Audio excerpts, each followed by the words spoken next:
It's 10 o'clock. This is Sky News at 10, our top story. The plans for a meeting between Trump and Putin now on hold, blamed by Ukraine on Russia becoming less interested in diplomacy. But the prospects for peace in Gaza are going better than expected, says America's Vice President, as it's confirmed British troops have been deployed to Israel.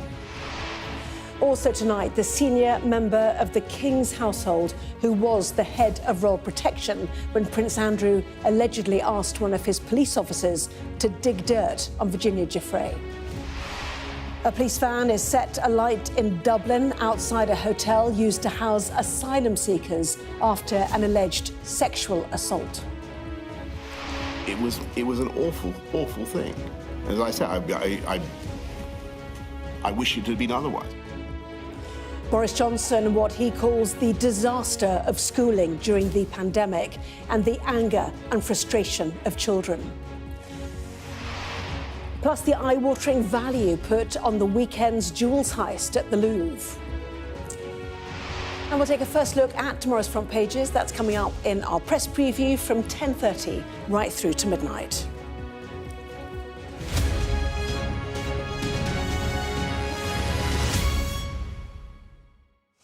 Hello, good evening. There are no plans for a meeting between President Trump and Vladimir Putin in the immediate future. With those words, a White House official signalled that the chances of a deal over the fate of Ukraine are receding.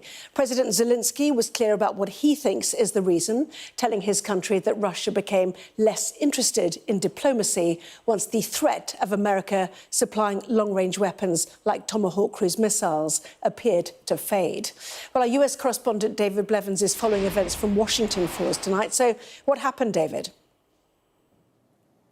Well, what has changed is that European leaders have intervened again. Keir Starmer and his counterparts in France, Germany and the EU published a joint statement today urging Washington to hold firm on its demand that Russia calls a ceasefire before negotiations begin regarding territory. We can also tell you that the NATO chief, Mark Rutte, is on his way to Washington for a meeting with Donald Trump tomorrow, presumably to say the same thing. And diplomats are suggesting that the fact that the summit has been postponed is an indication that Russia is not prepared to call a ceasefire right now, and that the United States doesn't want to risk having a summit that delivers nothing.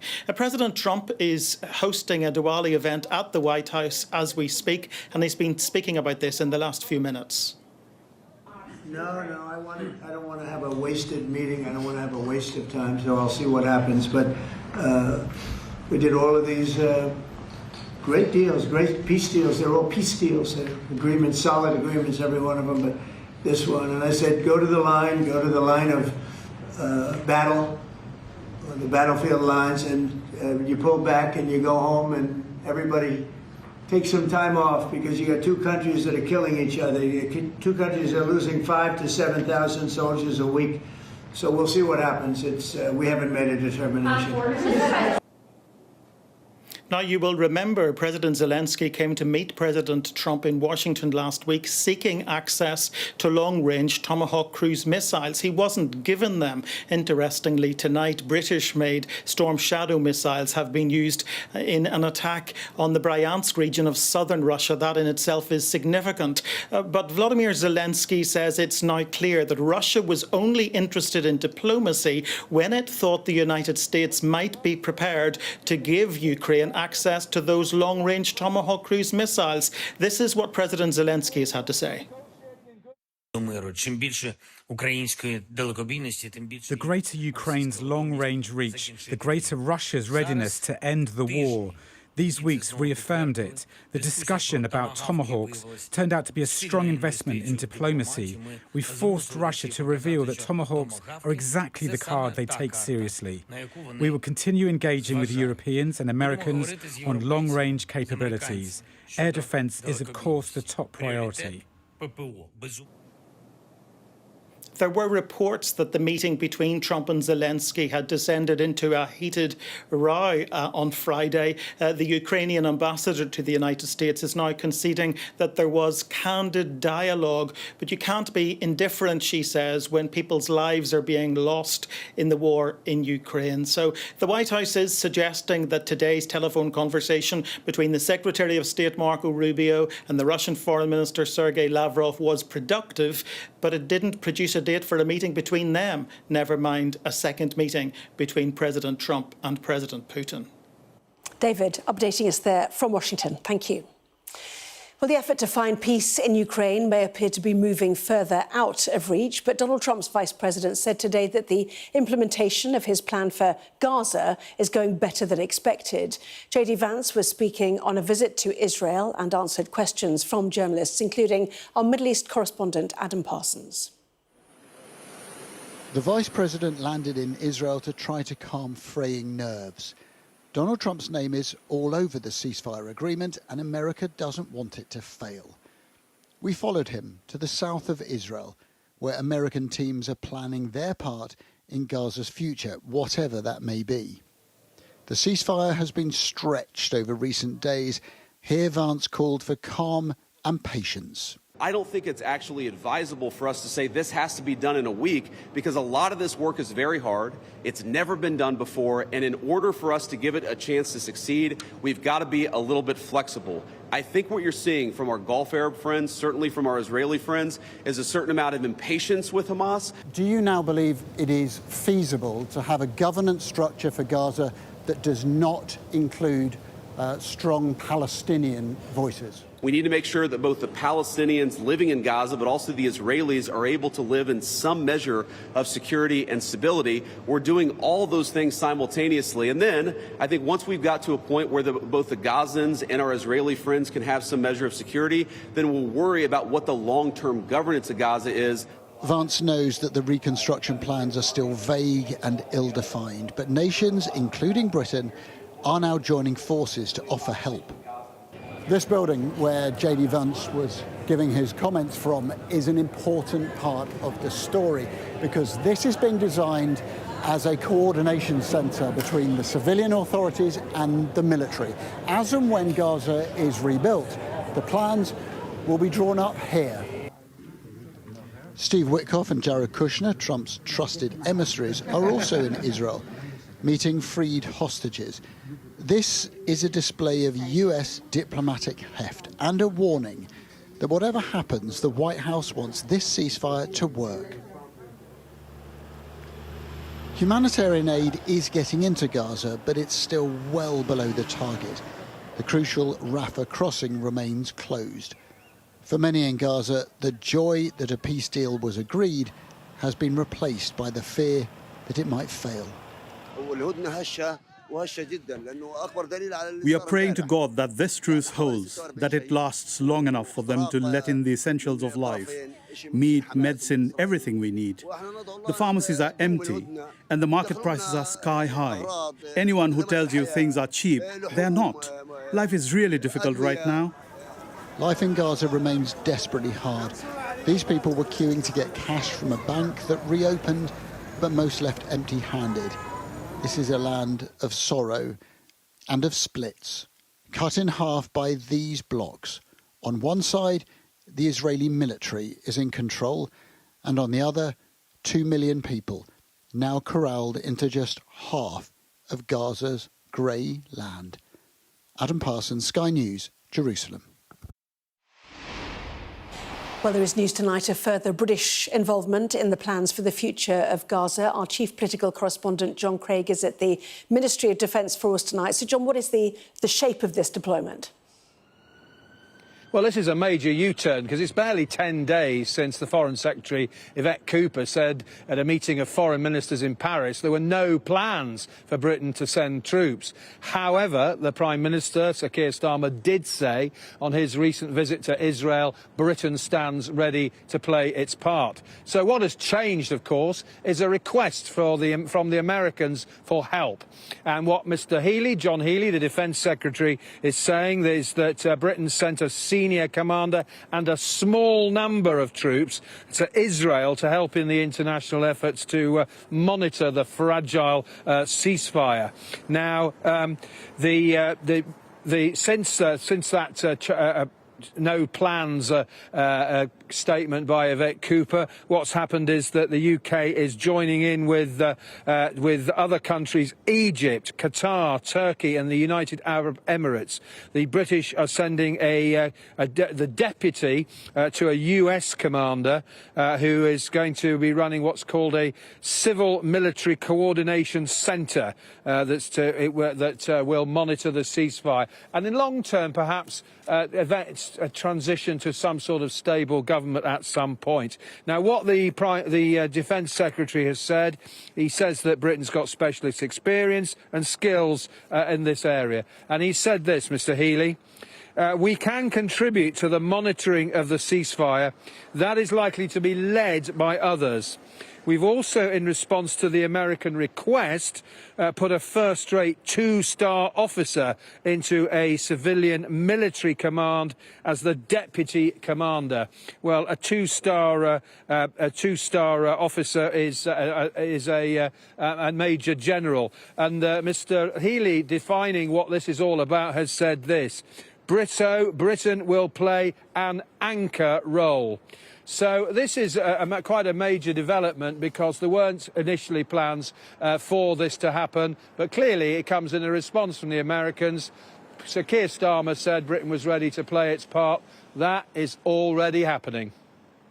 John, at the MOD, thank you.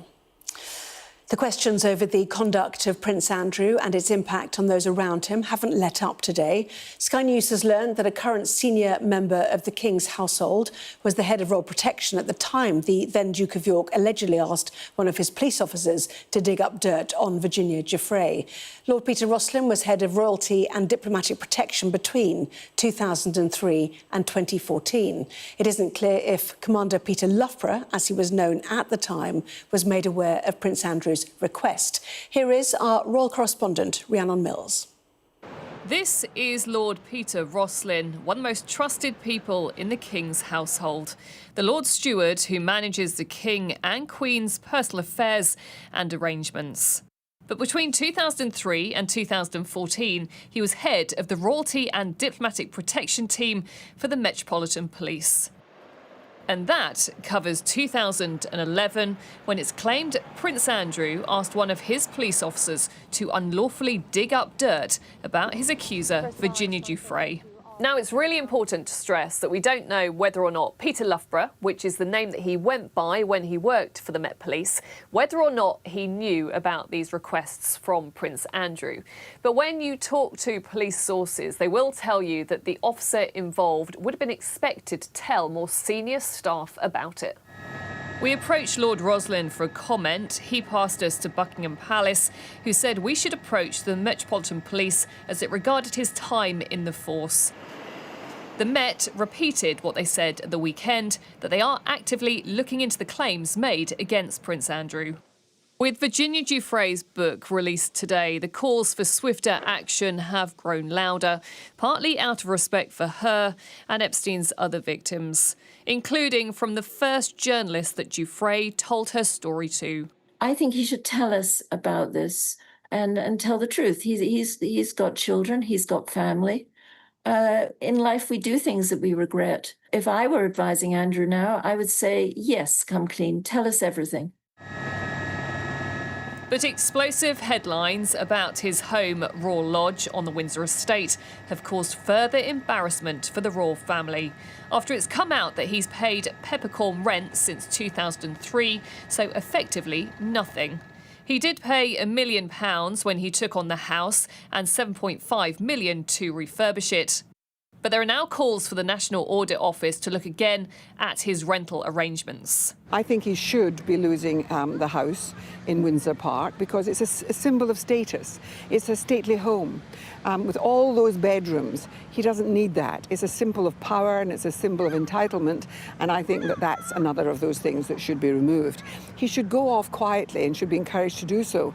It is just another example of how the noise simply will not go away around Prince Andrew. He is accused of attempting to corrupt police officers by asking them to help him besmirch the name of Virginia Giuffre. Protesters outside the Windsor estate calling for further action against him as he continues to vehemently deny all the allegations. Rhiannon Mills, Sky News. Well, let's bring you some breaking news now. Police in Dublin have been attacked with glass bottles and fireworks after protesters descended on a hotel housing migrants. Let's bring in our Ireland correspondent, Stephen Murphy, who is at the scene in Dublin. Clearly a difficult evening there, Stephen. What's the background to this?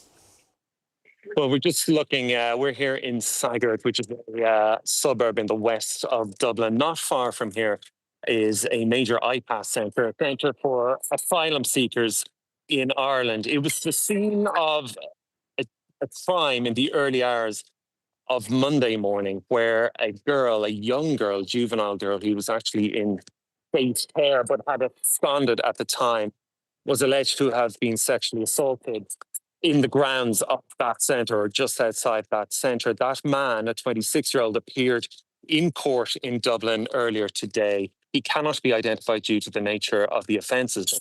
The translator was requested. That has set the scene for a major protest here in West Dublin this evening. As you can see, it has turned violent. There were up to, we think, around 2,000 protesters at the gates of that refugee centre, the International Protection Asylum Seeker Centre at the City West Hotel in Sagart in West Dublin. Riot police, the Gardaí as they're called here, the public order unit, were deployed just over here on the opposite side of the riot police line. You'll see a line of vans. That's that vehicle at the front is a new water cannon. And this is actually the first time the Gardaí have had to deploy the water cannon in action here in Ireland, though we don't think they've actually deployed the water itself. That's the line there of the public order unit. I'd say the crowd has dwindled over the last couple of hours. Garda helicopters directly overhead us now as we speak. We saw a Garda van, the police van, be set alight. The latest information we're getting from the Gardaí, the Irish police, is currently no injuries have been reported, but it is a very nasty atmosphere. And the latest really in a series of incidents here in Ireland, mostly organised by right-wing voices on social media. A great deal of local anger, though, to the hotel, which was previously a very much a tourist and golfing destination, was bought by the Irish state for the express purpose of housing refugees or asylum seekers here in Ireland. And locals and the village of Sagart have been protesting against that, saying they want their village back. So a lot of residents that I've spoken to here this evening expressing reasonable concerns, but clearly a small element in the crowd protesting here tonight have turned violent, and the scene here is set to continue for some time, I think, this evening. Stephen, bringing us those breaking pictures from Dublin. Thank you. Now, education during the COVID pandemic was a disaster, the then Prime Minister Boris Johnson said today. He used that label for the loss of education, exams and the disappointment, anger and frustration of a large number of kids. He rejected, though, the suggestion there was no plan for the mass closure of schools. Sky's Rachel Venables has this report. We must apply downward pressure, further downward pressure on that upward curve by closing the schools. It was his nightmare scenario that became the waking reality for millions of children. And today, 5 years on, Boris Johnson is back at the COVID inquiry to give evidence on how his decisions impacted young people. Was the loss of education a disaster? Yes. Was the loss of exams a disaster? Yes. Was the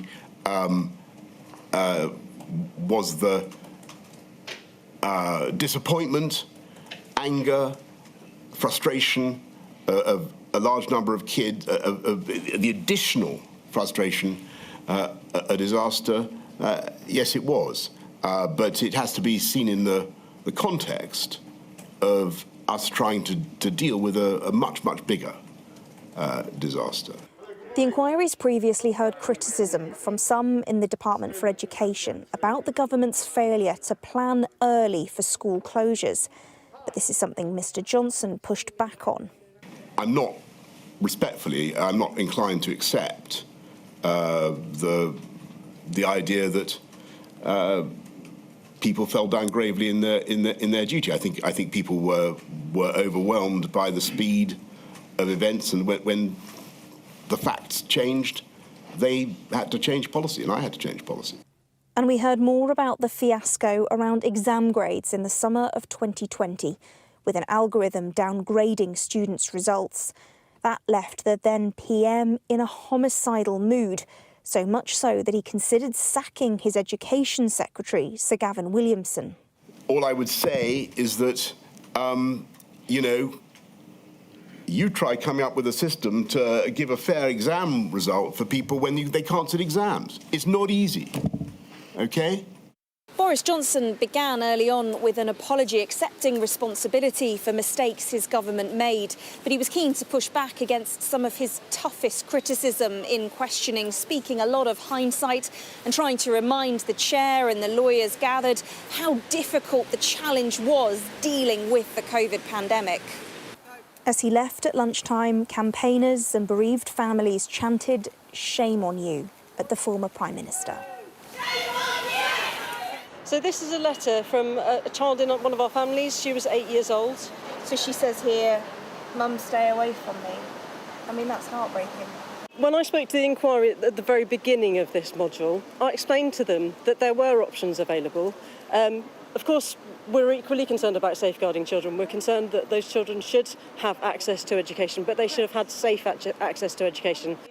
This inquiry is all about learning lessons from a time when our leaders faced a series of impossible choices. Few decisions, however, will have as long-lasting an impact as those which affected and even harmed our children. Rachel Venables, Sky News in Paddington. Israel's UK embassy has said it is deeply concerned by what it called the hostility and incitement that led Maccabi Tel Aviv to withdraw their away ticket allocation for next month's match against Aston Villa. In a statement, it said it's regrettable that extremists have turned football, a sport meant to unite, into a platform for intimidation, driving Jewish and Israeli fans away from UK stadiums. The former French President Nicolas Sarkozy is beginning a 5-year prison sentence today. The 70-year-old declared his innocence in a social media post this morning before travelling to La Santé prison in Paris alongside his wife, Carla Bruni Sarkozy. He was found guilty last month of criminal conspiracy over the alleged illegal financing of his 2007 presidential election campaign with funds from Libya. A Paris prosecutor has put a value on the jewels stolen from the Louvre, saying they are worth an estimated £76 million. The prosecutor said about 100 investigators were involved in the police hunt for the gang who carried out Sunday's robbery. Earlier, France's culture minister confirmed that security apparatus installed at the Louvre had been working properly during the theft. The national inquiry into grooming gangs has lost its third abuse survivor in less than 48 hours. The victim, known as Elizabeth, said she was concerned there wasn't a genuine understanding of the scandal. The government minister responsible, Jess Phillips, told MPs that misinformation was undermining the process.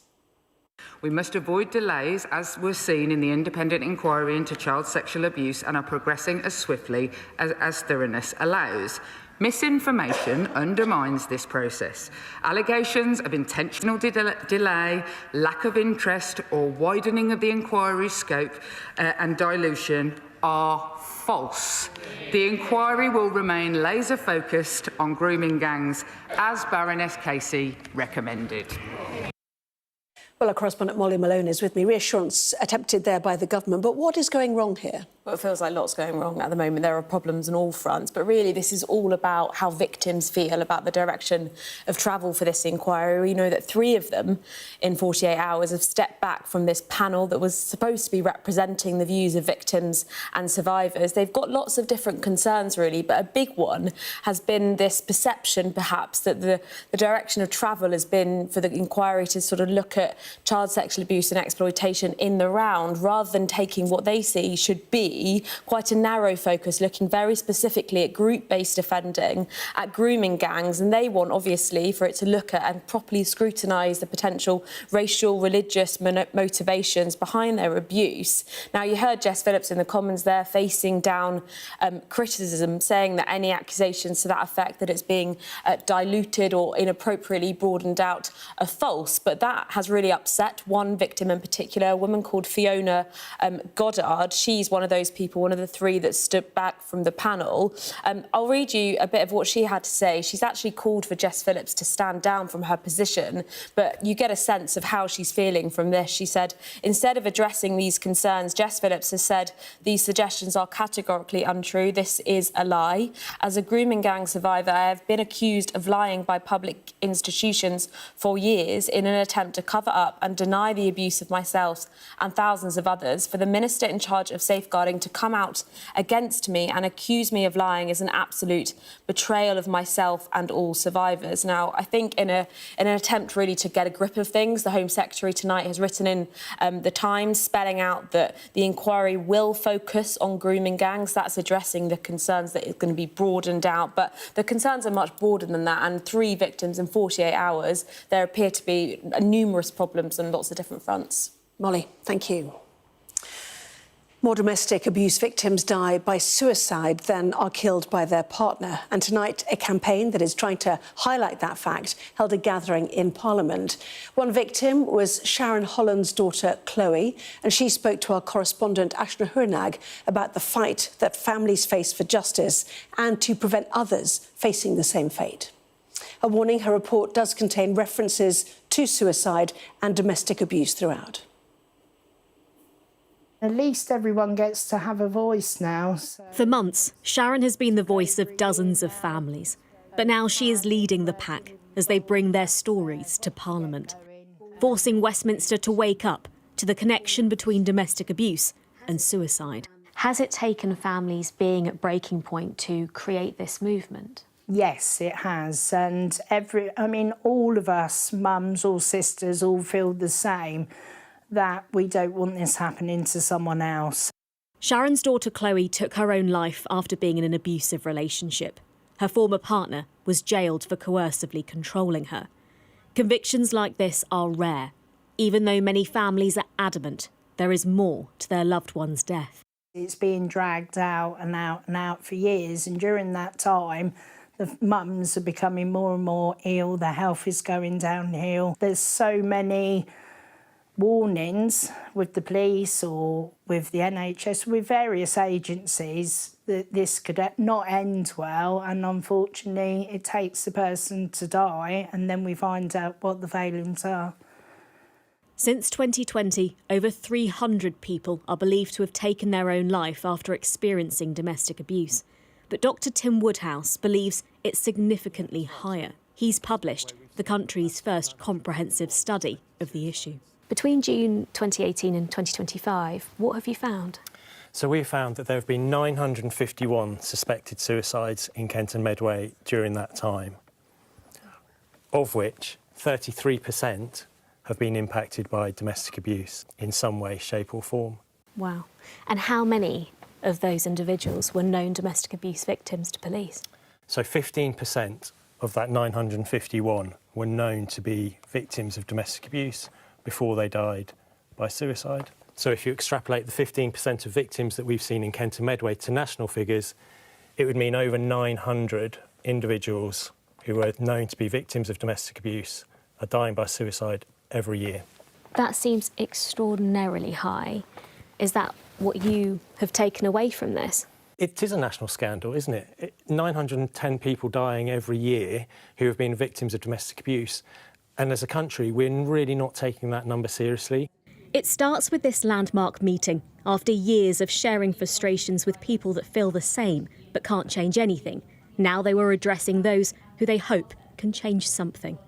There are many, many failures that the families have identified, starting from the failure to listen to families when they say that there is a history of domestic abuse and coercive control, to a failure to investigate a death properly at the time that it's reported, a failure to gather evidence, a failure to gather witness statements where there are witnesses. And that means that families are left to navigate the system entirely on their own. Safeguarding Minister Jess Phillips will today meet them to discuss how to hold potential perpetrators to account. The Home Office say they've ramped up how they gather information on domestic abuse-related deaths, but no, more needs to be done. Those like Sharon so far have had to rely on the inquest to scrutinise the circumstances of their loved one's death. Chloe died 2 years ago, and hers is yet to happen. A delay for answers and further delay for grief. Ashna Harinag, Sky News. And if you have been affected by that story, then you can contact the Samaritans at any time on 116 123 or email joe@samaritans.org. Well, that was Sky News at 10. Coming up, we will take a first look at tomorrow's newspapers in the press preview tonight, joined by the broadcaster and journalist Jenny Kleeman and the deputy editor of Conservative Home, Henry Hill. Welcome to both of you. Among the stories we'll be discussing is this take on our lead story from The Telegraph. It says Putin defies Trump as peace talks collapse. Back with that and plenty more, of course, after this break.